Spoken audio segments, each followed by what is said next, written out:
Salut tout le monde. Aujourd'hui, on parle de Rocketman, et plus précisément, de son intrigue fascinante.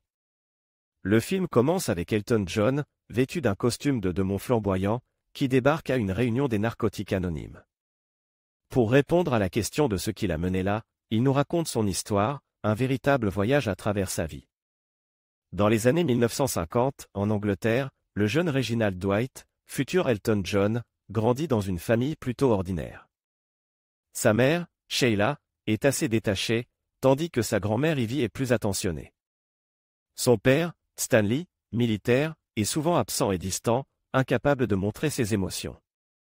Reginald révélait très tôt un talent musical exceptionnel, capable de reproduire des mélodies au piano juste en les entendant à la radio.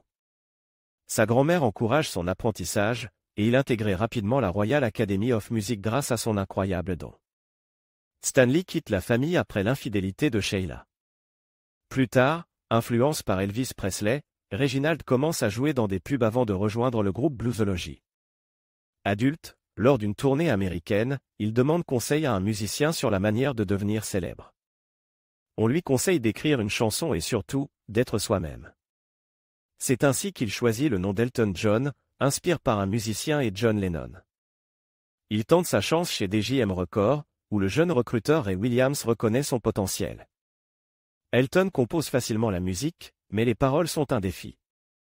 Ray lui présente Bernie Taupin, un parolier avec qui il noue une amitié indéfectible. Ils emménagent ensemble, et Elton trouve une petite amie. Lors d'une rencontre, sa sexualité est révélée, une vérité acceptée par Bernie, mais qui le force à quitter sa petite amie. De retour chez sa mère, Elton et Bernie continuent d'écrire. Your Song est un succès immédiat, propulsant Elton sur la scène du Troubadour à Los Angeles. Le succès est fulgurant. Cependant, à une fête, Elton se sent seul et rencontre John Reid, un manager qui le séduit et devient son amant. La carrière d'Elton explose, mais Reid le manipule, le poussant à révéler son homosexualité à ses parents. La réaction de son père est froide, tandis que sa mère, étonnamment, le savait déjà. Déçu, Elton se réfugiait dans l'excès, l'alcool, la drogue et le sexe. Après avoir surpris Reid en plein acte avec sa secrétaire, Elton rompt avec lui, mais Reid continue de profiter de sa fortune.